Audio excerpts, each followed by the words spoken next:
Hello, this is Thomas, K4SWL, and if you're new here, I like to do real-time, real-life, no-edit amateur radio field activations, and today I'm out here at the Table Rock Fish Hatchery. Really pretty spot in western North Carolina. I've been out here one time before and did a park activation. One of the more challenging ones I've done. Propagation was poor that day and it was a real challenge. Not because of the site, but because of the conditions that day. And today, it's going to look like the same, I'm pretty sure. My buddy Mike, K8RAT, on the way out here, sent me a text right before my phone died. He sent me a text saying that the K index is 5 right now, and it's getting worse and worse. So, it's going to be a struggle, I have a hunch. So, I decided to deploy a big gun antenna. After doing an unboxing video, I called it an unboxing video, I don't know if it's officially what people would call an unboxing video, of this radio, the TX500. Carl over at Chameleon Antenna noticed it, and he commented on that video, hey, we're going to send you our sloper antenna. And I wish I knew the model name of it. Now I don't have it with me, and I don't have internet access, and my phone's dead, so I can't look it up. But it's a sloper antenna that is resonant on a number of bands. And man, oh man, did I do a great deployment today. I'm so proud of myself. The coax that's leading up to the top of the sloper antenna is 50 feet long. And I only have like this much of it left. So I'm guessing that this was deployed up around 45 feet, maybe a little bit higher for the top of this. But it actually goes a little higher above that branch if I wanted to pull it up even more. So it slopes down and comes out this way to, this is hard to see with video, to be honest, because the wire is so thin, but it's up here in the sky, and you can see the end of the antenna right there. Now I could have had it come a little closer to the ground for sure, but actually they include a bunch of paracord with this antenna. And I had this paracord, I tied it all the way over to this tree over here next to the creek. There's a little creek that runs through here. And yeah, that's what it looks like. And frankly, I think it could be a pretty cool antenna. Supposedly it's resonant on a bunch of frequencies. I have not checked that yet, haven't tuned up, haven't done anything with this antenna. In fact, I don't have a tuner hooked up to it because the whole idea is it's resonant, so we'll see how well it does. I need a really efficient antenna today because I suspect this is going to be a challenging activation as is. So my goal today is to play radio for about an hour. If I don't make a valid activation, if I can't get 10 people, that's okay. I'll just call it quits and head on. I need to pop by the post office before they close today back home, and I'm on my way home right now. This is just kind of like a little detour. I'm actually picking up a Red Ox bag that I purchased to house my TX500. I'm really looking forward to getting it. It's one of their micromanager bags. You've probably seen my green one that I use with the KX2 sometimes.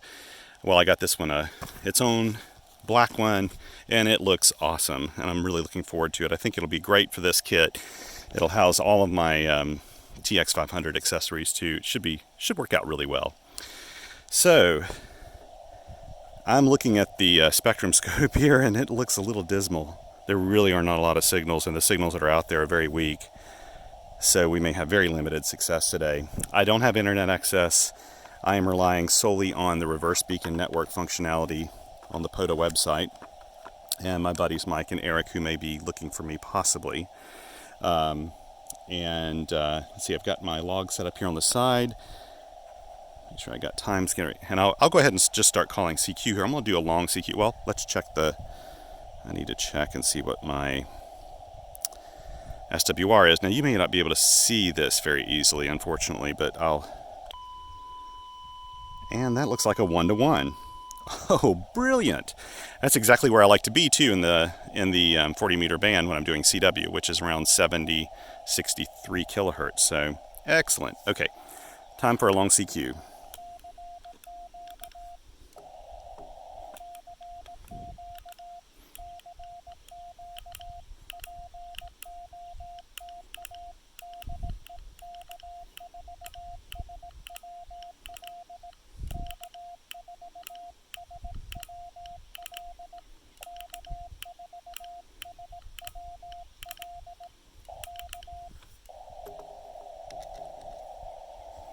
Try to move the speaker a little closer. This uses the TX500 does not have a built-in speaker. It uses the speaker mic, which I have right here.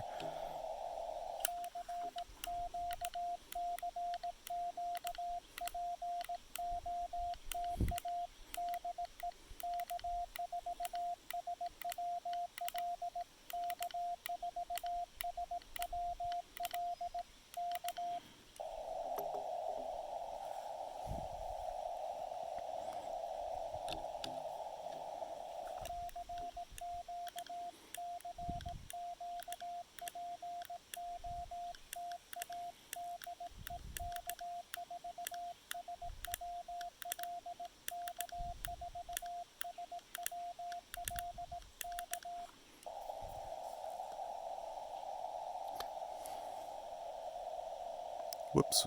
Okay, let's get over here and let's use the CW memory keyer. So yeah, this site, I really love this site. The park ranger came out here and talked to me a good 20 minutes or so. And Steve, if you happen to be KC5F, if you happen to be listening, it's the same park ranger you met once. He's a super nice guy. And he was asking all about the arborist throw line. He was curious what the yellow lines were, and I said, yeah, it's an arborist throw line. Told him why we use it, and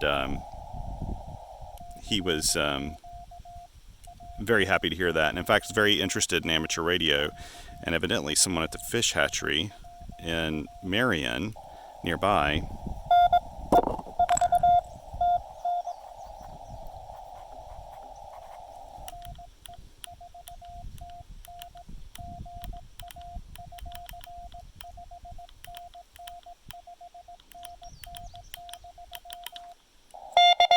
ooh.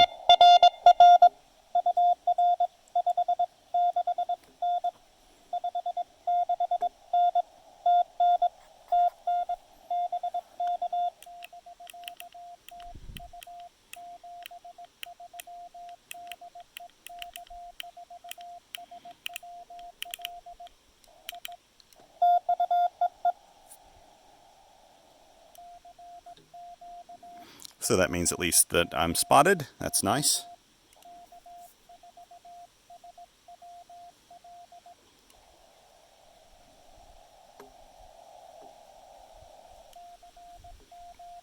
And I've got one in the books, right? It's better than none.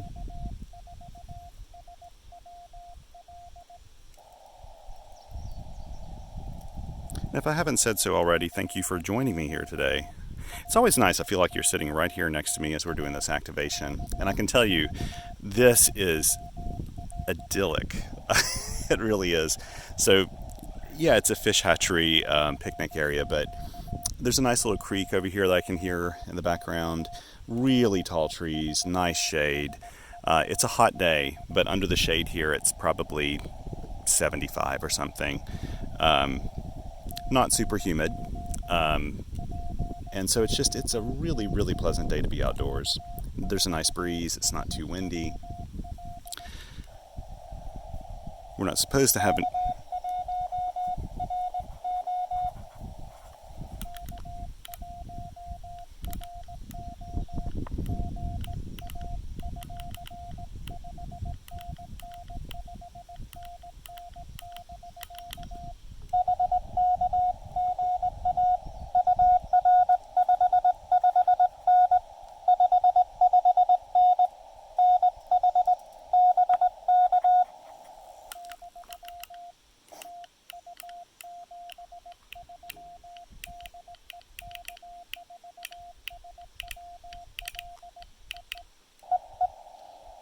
Nice. Now that's really, really interesting. I picked up this Tennessee station and instantly thought, wow, this thing must have some NVIS properties to it, which it probably does. But then I got a New Hampshire station next. That's kind of wild. That's a good thing today. I want as big of a footprint as I can possibly have on 40 meters. That's going to be likely my best band. And even though I've picked up 2 in 2 minutes, it's not exactly a pileup here. So this could be a bit of a struggle, but I'm completely prepared to walk away today without having a valid activation. Really, it's not the reason I came out. The reason I came out was to test this antenna, play radio outdoors, make another YouTube video, I guess, and yeah, just enjoy myself on the way back home.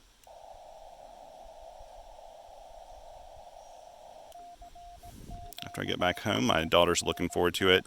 It's our Star Trek night. We usually watch a couple of Star Trek episodes together. We are Star Trek. We're Star Trek, Star Wars, science fiction family. But those are usually our Thursday nights, and it'll be a Thursday night tonight.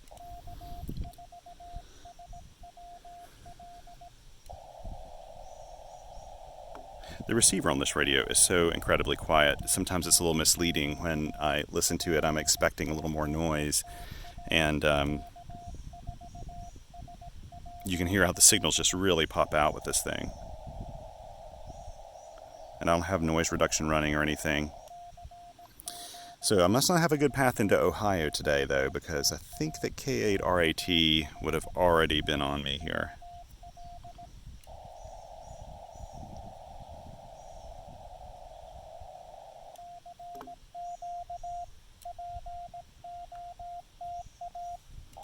Sorry, the audio is going to be a little over the place. This, if I get a strong signal, it's going to blow us out probably.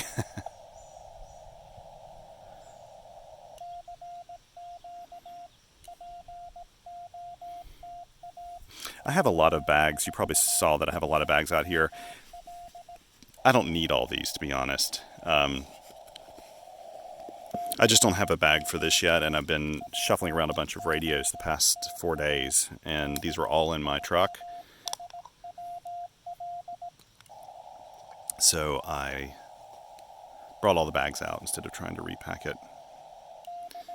It really, I am very much a kind of a pack geek about things, and it's really unsettling to me when I don't have my packs sort of perfectly organized. And I can tell you that on my way back today, as soon as I arrive back home, I will be organizing my packs again, getting everything into its right place. Now that the TX500 will have a bag to live in. There's a way to do beacon mode on here. You know, I never think about checking for it before I leave the house.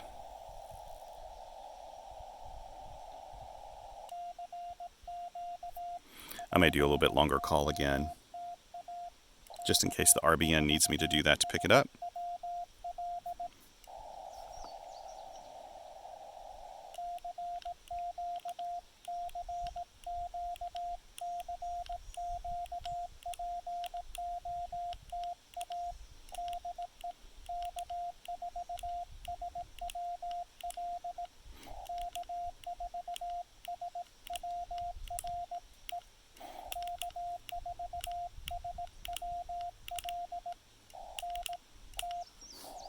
Sometimes I tap.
So we got 3. What an interesting grouping, too. Tennessee, New Hampshire, Virginia.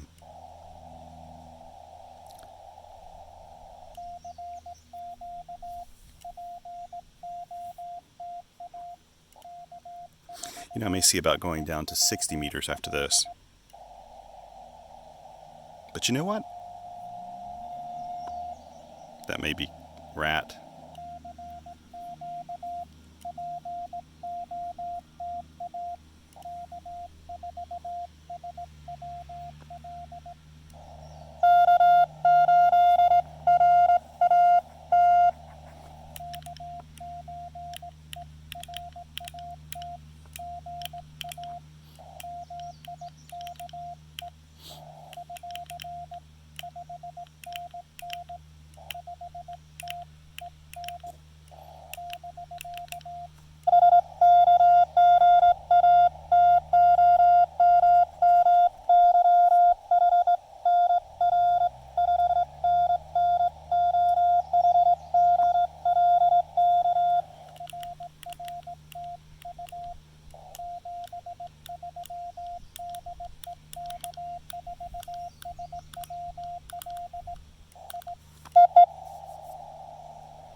Always nice to get the K8 RAT in there. Boy, he's coming in stronger than normal. But I can tell there are less signals. You can tell that's very unstable out there because normally I'd expect a little bit better response on 40 meters. So there are a lot of people who can't hear me, but obviously this antenna is working really well. Mike's coming in 599. I don't know when I've ever had him a full 99 lately. He's just his distance and everything in that 40 meter footprint just isn't good enough for 599 normally. But obviously the band's probably slightly long. That's the reason why I have New Hampshire on here. So it may be that, this is pure speculation here, I'm not an antenna guy, but maybe this antenna actually has a little bit of NVIS properties. So I've got Tennessee and Virginia, but it's a little bit on the long side, so Mike's a little stronger, and I got K1RO here in New Hampshire.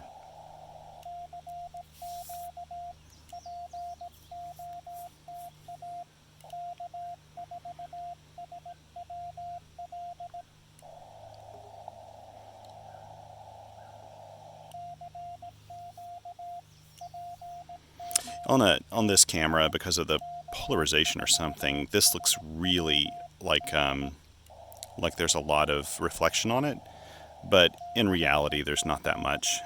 In fact, I can see it just fine, but the reflection is very exaggerated here on the camera. It's making it look really white.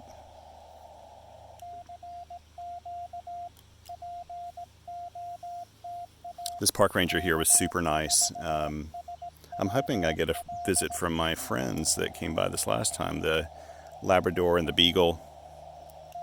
Actually, I saw the Labrador already. What am I saying? He came out here as I was setting up, and he was running around. The Beagle, evidently, they don't know who he belongs to, I don't think, but he got hit by a car. But he's doing okay. They said he's getting around fine, and I guess they had him checked out, and he's actually doing pretty well, but just a little slower than he used to be, poor fella.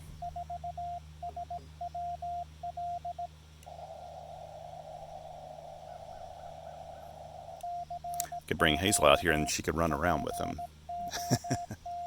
I hate to think of what kind of trouble she'd get into, though, going into the fish hatchery.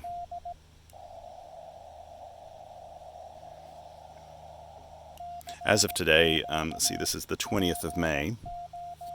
A lot of the state parks and hatcheries and everything, they're officially closed.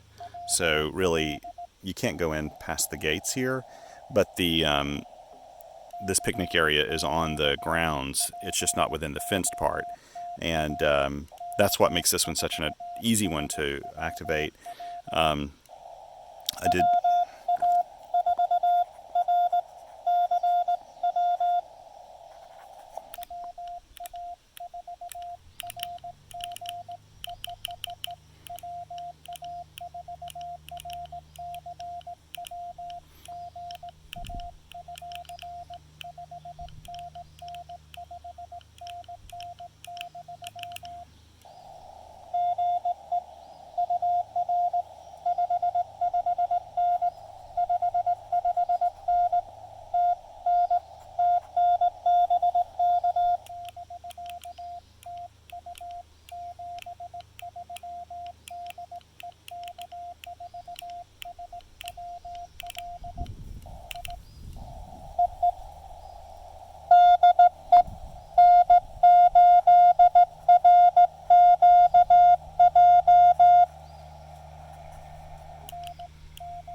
So I've got 6 now, only 4 more needed, and I've got some frequencies I can hop to if I need to do that. Maybe I will get a valid activation after all, who knows. The amazing thing, I don't know if you've noticed this, is how incredibly strong the signals that are coming back. They've been all right around a 599, at least to my ear. One thing I don't really do when I'm doing an activation is look at the signal meter a lot when people are sending me. Or when they're sending, I usually don't follow the signal meter. I just go by ear.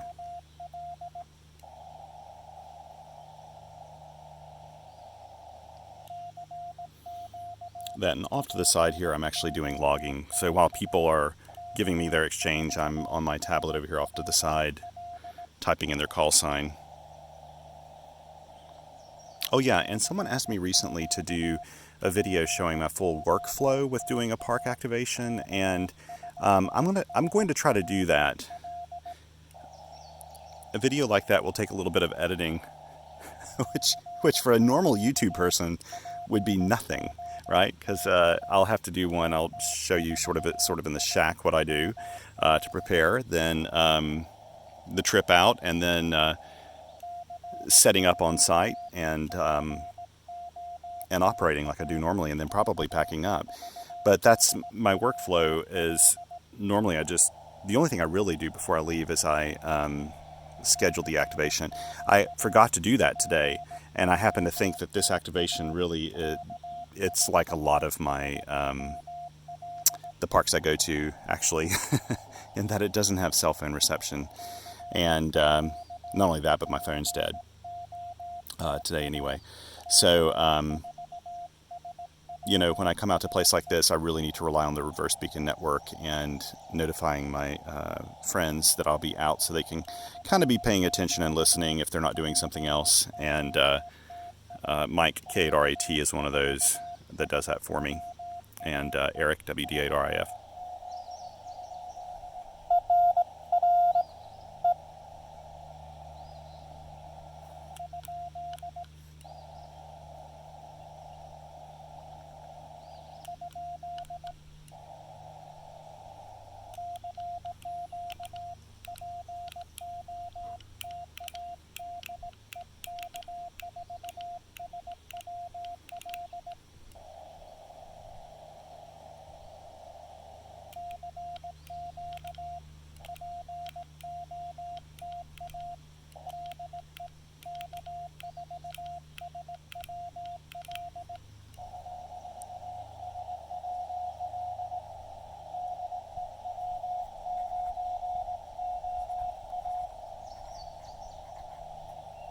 Wait a minute, I think they were calling somebody else.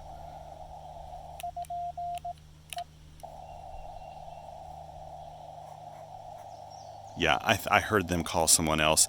I think what's happened is the band shifted a bit, and there's somebody else on frequency. I'm going to use this as a good reason to just jump down to... I really am eager to see if this will tune up on 60 meters.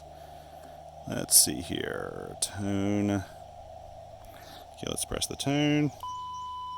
Dang, that looks pretty nice. Maybe about a 1.4 or something. 1.4 to 1. I can live with that. Oh yeah, that's not bad at all.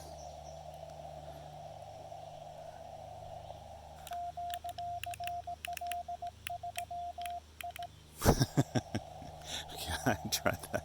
Let's try QRL again.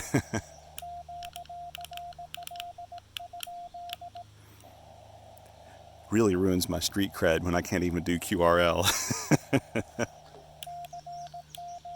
I have no street cred.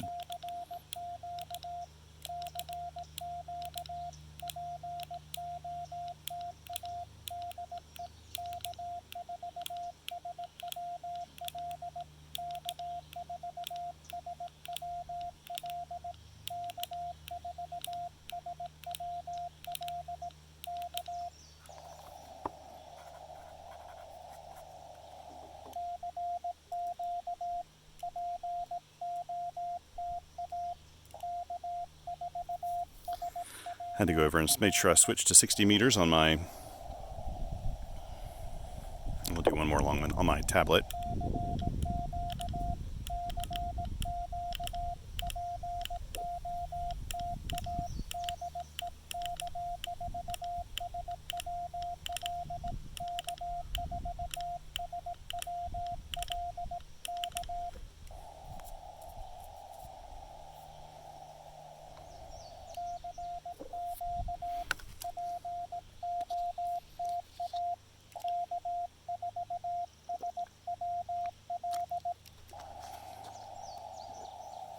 you know, it makes sense that I would be activating at a fish hatchery, or that anyone would, because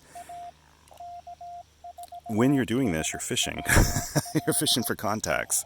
You're kind of casting your line, and you really don't know what you're going to catch. You have no clue what kind of fish it's going to be. Is it going to be an Ohio fish? Is it going to be a New Hampshire fish? Will it be a California fish? You really don't know. Especially on a day like today where propagation's just, you know, crappy. And it's been this way. I've mentioned this in so many of my videos, and that's just the nature of the beast right now, unfortunately. When we have some really solid propagation, it's going to be so easy to do a park activation.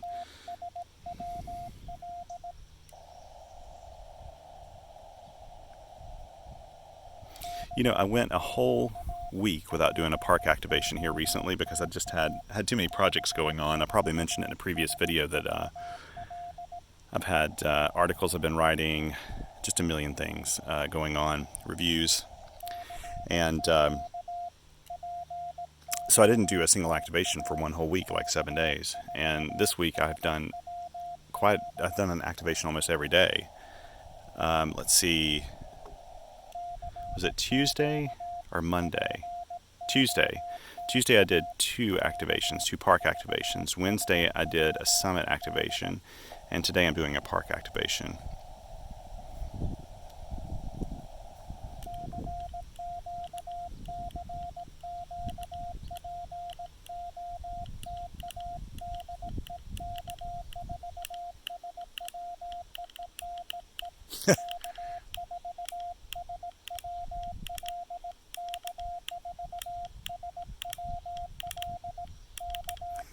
I don't know if the RBN cares if I mess up my call too much or not.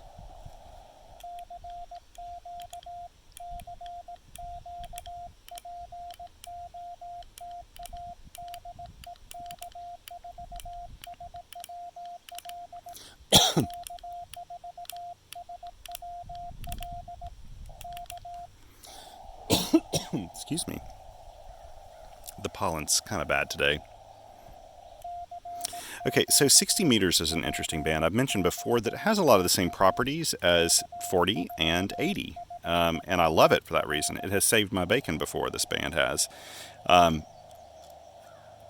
And people, I think, in the park network, at least I do, like to see people on 60 meters because it's just kind of a fun, interesting band to be on. And it opens up a few contacts you might not get otherwise because the propagation footprint's a little different with this band. So you get some chasers and hunters that you might not normally get. And you really need to look at the regulations for the frequencies for each band because this is a channelized band, unlike the rest of the meter bands we use on the HF bands. I like 5332. That's where I usually play CW, and you want to make sure you're right on frequency.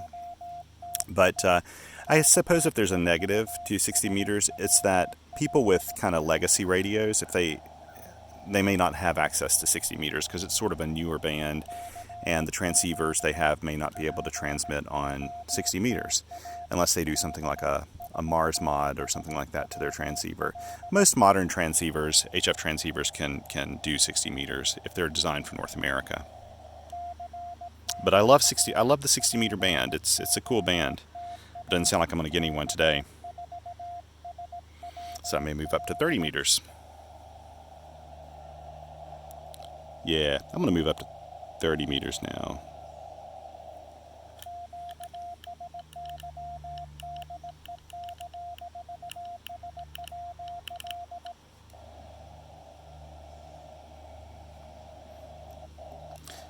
Let's see if this will do 30 meters. Boy, I'm not hearing anything on there, though.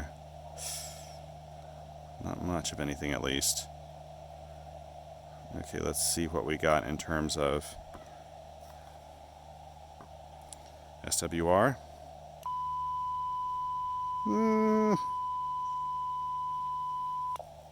SWR looks like it's about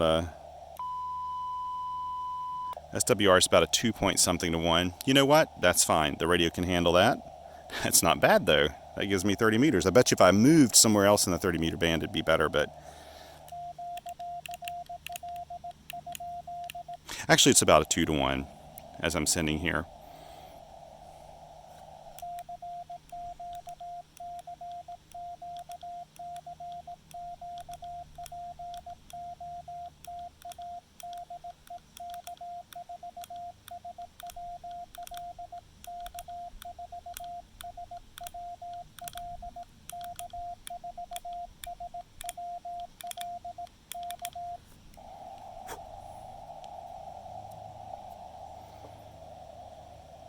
I did that again. Here we go. Let's move this back over to CW memories.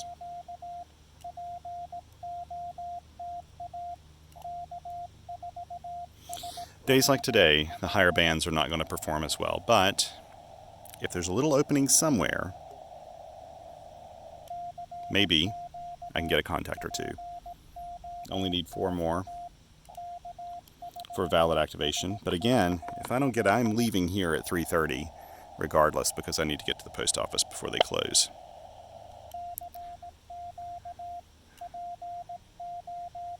I've got another delivery I need to pick up there as well.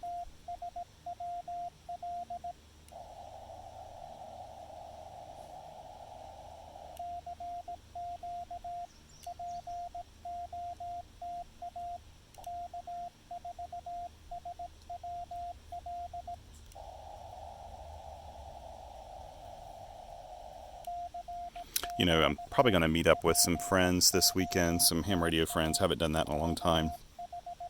My buddy Vlado, my buddy Phil, so N3CZ and W9IXS, XX. Our families are going to get together, I think, and they don't know it yet, but I'm taking a Pactena end-fed half-wave, and I'm going to do an extension on it, much like K8MRD did, so that it'll operate on quite a few bands and be resonant, and sort of like this antenna is. And my buddy Phil and I think Vlado both have antenna analyzers. I don't have one yet. I don't know why I don't have one. I really need to get an Nano VNA or one of those things. But I don't have one yet, and they make it a lot easier to figure out where to trim your line. I purchased some, I think about 125 feet of the same type of wire they used for the Pactena. I purchased it from the wireman just down, I think in Greer, South Carolina. I can't remember where they're located, somewhere around there. But anyway, I got that shipped off and sent to me. Money well spent, because I'll use that on a few other antennas I plan to make. I'm planning to make a couple of antennas. I want to make my own end-fed half-wave. I want to make also just a nice compact 2-wire antenna to pair with my KX1. So like probably something around a 31-foot radiator and a 20-something foot, if that, ground wire.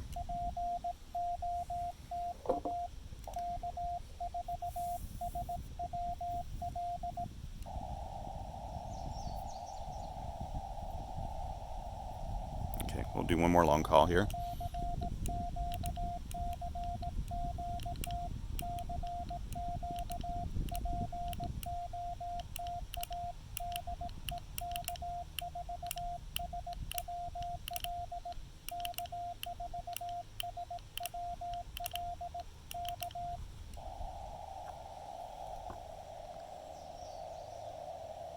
I can see on the spectrum display, and this is one of the really cool things about having a spectrum display on your field rig.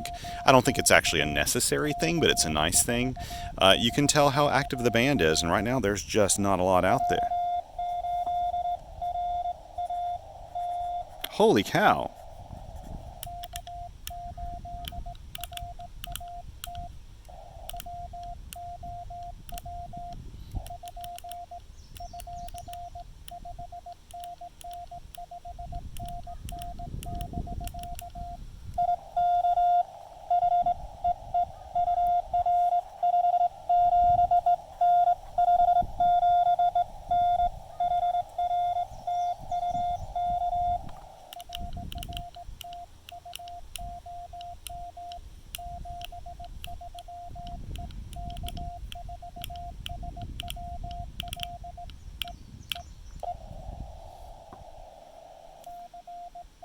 Nice to get K8RAT in the logs again. See, now that helps me.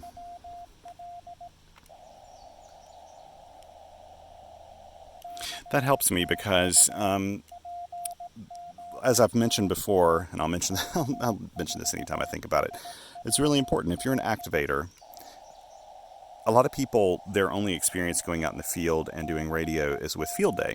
And the ARRL field day, if you work someone and you've worked a station, twice on a band or something, or twice, it can be considered a dupe.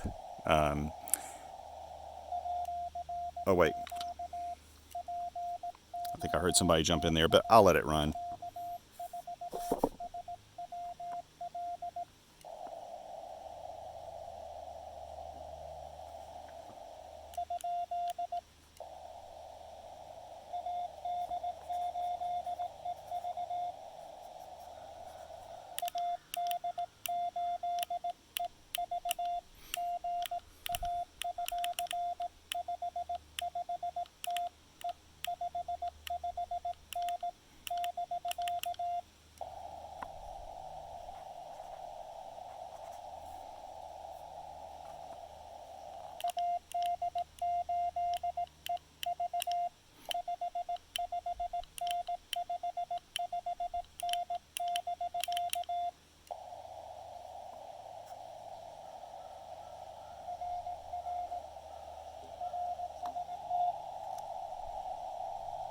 Yay.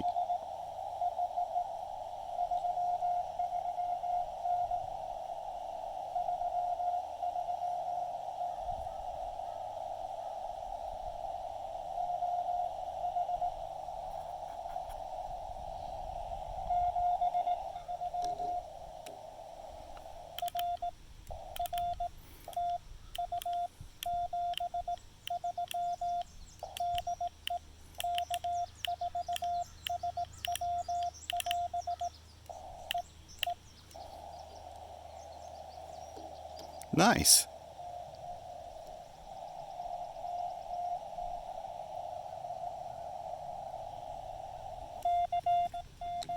Very nice. Good to get you in the logs there, Alpha Delta 8 Echo Victor.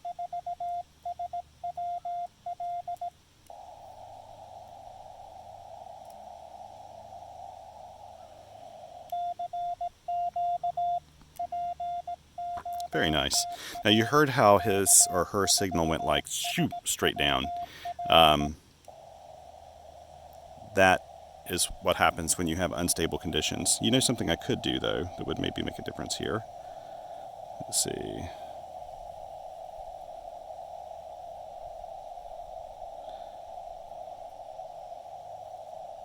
I need to get my let's turn on the preamp. That'll help a little bit.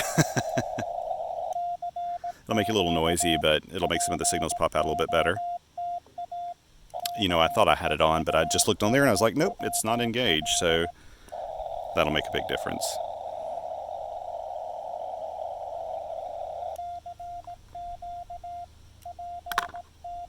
Usually, by the way, transceivers assume, a lot of transceivers assume that you'll be using a preamp on 20 meters and above, sometimes 30 meters and above. Usually down in 40 and below, you don't really need a preamp.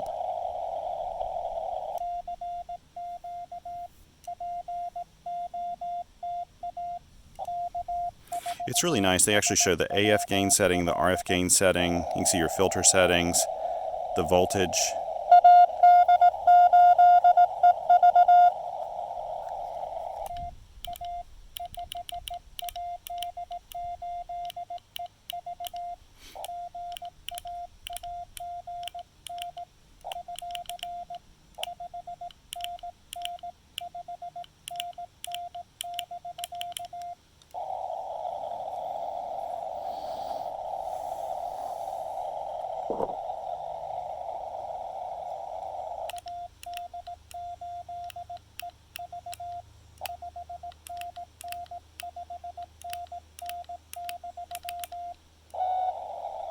They may have, by the way, he may have come back to me a second time, assuming that maybe I didn't get him in logs first time.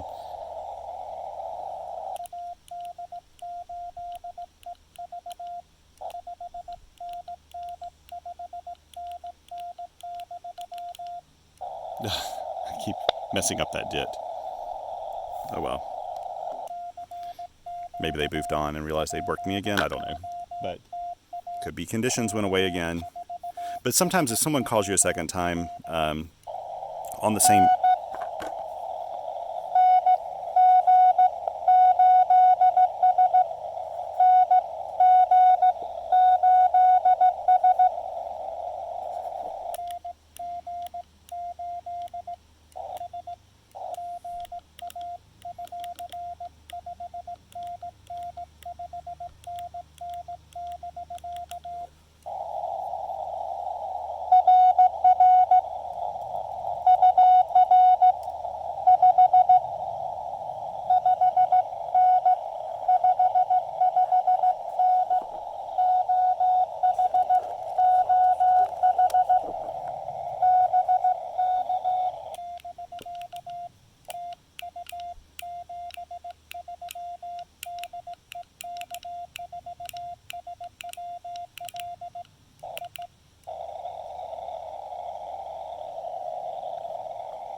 So I'm up to 9 contacts right now. I may possibly go up to 20 meters, so I got about 15 minutes to continue operating.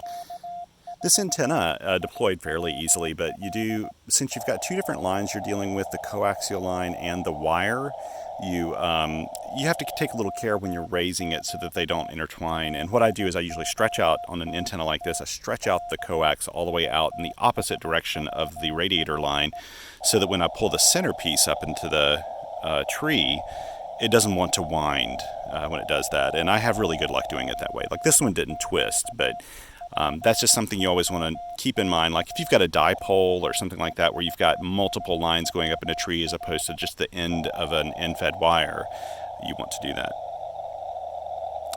But back to what I was saying before, in Parks on the Air, I think I finished this thought. I'm really bad about that. In Parks on the Air, each contact you have on a different band and in a different mode counts as an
Now I know that's VE3LDT.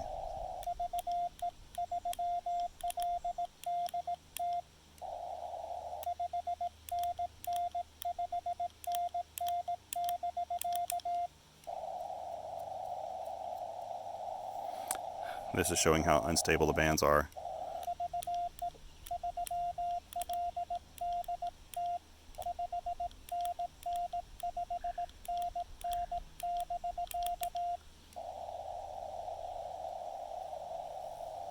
I don't think he can hear me. You know what? I've got my 10. What I can do is...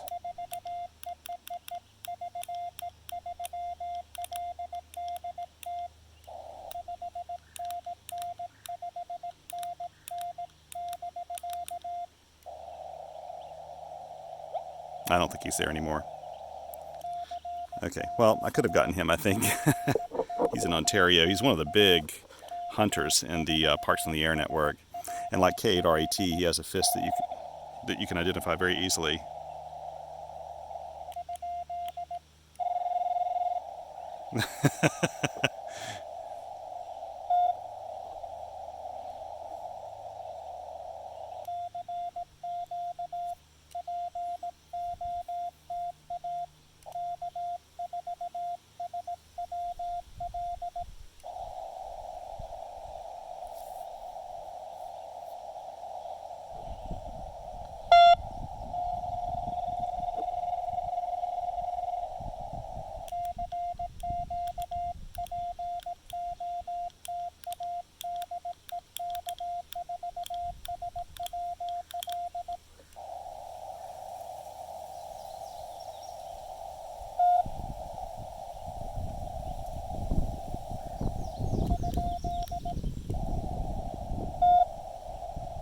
I think someone's trying.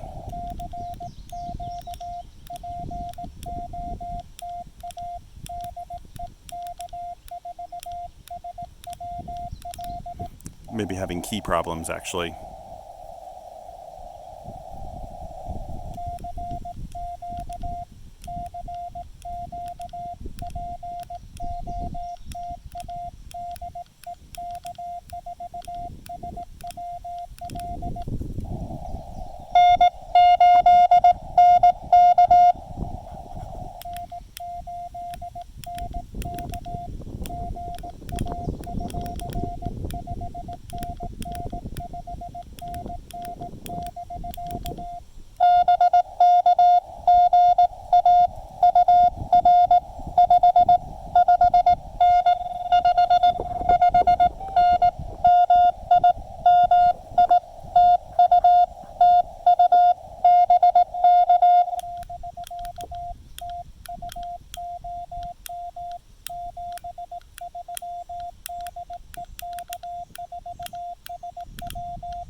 You know what? I'm actually going to call it quits right now because I got 5 minutes. I can pack up really quickly and then get ready to head out. But you know what? I'm very pleased with this. This is not too bad. Like, let's look here on the logs. I've got 11 contacts when I thought I probably wouldn't be able to even get 10. So I'm very pleased. Also very pleased with the TX500. And also pleased that, you know, as I think I tried to say a couple times, K8RAT worked me twice and is on different bands, so this counts as 2 different contacts, and I love that. Actually, I got him on 30 meters, not 60 meters. I need to change this. It's right in my electronic logs, but I went to 60, didn't get anyone, then I went to 30. That's what happened. Anyway, yeah, I've got him in here twice, and I really love that, and that helped me. But I've got one extra, just in case something was wrong. Not that anybody counts. One thing you've got to understand about Parks on the Air and frankly Summits on the Air and all these activities, these are not traditional contests. So, you know, when you're doing these activities, there are leaderboards, there are points awarded, there are awards and things like that. I rarely look at those. I haven't looked at my awards in probably 2 months or something. But it's kind of cool when you get an award. It may be because you've been to a certain park, you know, a certain amount of times. Maybe you've acted at a park 20 times or something. But it's really, you know, it's kind of fun, but it's all self-policed. Like, there is no POTA police to come out and get you if you do something incorrectly. People could abuse the system, make it look like they're doing better than they're doing, but who would do that? I mean, this is all about fun and getting out in the field and enjoying radio, and that's the reason I like Parks on the Air and Worldwide Flora and Fauna and Summits on the Air. It's just gets you out and helps you get things done in the field. And it's really fun to play radio in the field these days while we have so much QRM and noises at our homes. You can come out here and escape all the noise in nature and the outdoors, and it's just wonderful. But anyway, if you're ever out here at Table Rock, I highly recommend this site. It's just really well suited for playing radio. You got these picnic tables. It's super quiet. You just really can't do better than this. I thought about going to Game Land, and if I'd have done that, I probably would have taken the tailgate down on my truck and just stood up and operated on my tailgate. But I thought, no, I want to come out to the fish hatchery, because the last time I was out here, it was such a struggle. This time it was too, but I will give total credit to this Chameleon antenna. This configuration of antenna, this sloper, being resonant and so efficient, has really proven to do a really good job, because on a day when we've had really poor propagation, I've gotten stronger signals out of Ohio than I think I even normally get, especially like with Cade RAT. That's a litmus test for me, because he's usually around a 5.79, 5.89. He was a solid 5.99 today, and I got him on 30 meters, which was really nice. And yeah, so on days when you've got really poor propagation, don't do like I've done in the past and just deploy any old antenna. Try to pick out one of your more resonant, one of your beefier antennas for days like that. You really need to make the most of what you got. If you operate above QRP power, I only operate 5 watts normally when I'm in the field. But in fact, I only operated 5 watts to validate all of my activations. A few times I have gone a little higher than that after I've validated the activation with 10 contacts or whatever, but even that only rarely. It's usually just 5 watts. If you're doing single sideband, it doesn't hurt to put a little extra power in on days like today. If you've got something like a FT891, which a lot of people do, maybe consider taking an antenna that can handle a little extra power that day. It could help your signal be heard, and it might not hurt. Although I must admit, I just get a thrill out of using QRP. To me, that really, really floats my boat. Anyway, I'm going to go tie up everything, put up my antenna line, put up my arborist throw line, and wrap this up, head out, pick up the new bag for the TX500. And as always, thank you so much for joining me today. It's been fun having you here and enjoying this nice activation. And if you got any questions, let me know. All of you who are thinking about doing a CW activation, go do it. Study up and learn CW. I promise you, you'll get to a point when you're studying where your brain can just kind of take over and you don't have to think about it anymore. You'll just naturally start learning CW, and your brain will just do it for you. You won't have to study. Just expose yourself to it, listening to videos like this, other operators who are doing CW, where you can listen to the exchanges and hear what it's like in real time. That is one of the best things you can do. Also, listen to code. Maybe if you're at your office working, turn on a little radio and listen to some code, or an online SDR or something if you're in a big building. If you're at home in a home office that's your shack, then just turn on the radio and just put it on someone rag chewing, and just let your brain just listen to it a little bit. All that really, really helps make a difference when you're learning CW. And anyway, I've got no ads here. I don't do any kind of thing like that. This video has been sponsored by Amateur Radio in the Field. Just get out in the field and play radio, and that will make me happy. If you feel like supporting what I do here, you can. There are Patreon and PayPal links below. But don't do it if you're saving up for a transceiver or doing something like that. It's never required. This is always free and fun and educational, hopefully, and entertaining, or it may just put you to sleep. And if you need a sleeping aid, you're in the right place. Thank you so much for joining me, and until next time, 7 threes.